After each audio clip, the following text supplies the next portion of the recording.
વિધાનસભાના અધ્યક્ષ શંકર ચૌધરી સામે કોંગ્રેસ દ્વારા આચારસંહિતાના ભંગની ફરિયાદનો મામલો.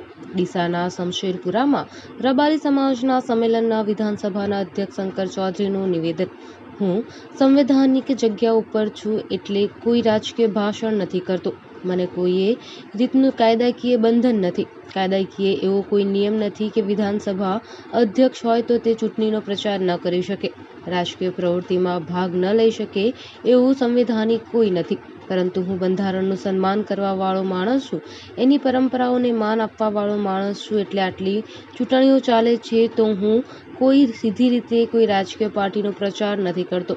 શ્રીમદ ભગવદ્ ગીતાની જેમ કાયદાને માન આપવું એ બધાની જવાબદારી છે. જે લોકોનું પેટ મોટું હોય એ પેટ મોટું રાખીને મર્યાદાની બહાર ન જાય. મર્યાદાની બહાર ન જવું એ આપણા સંસ્કારો છે.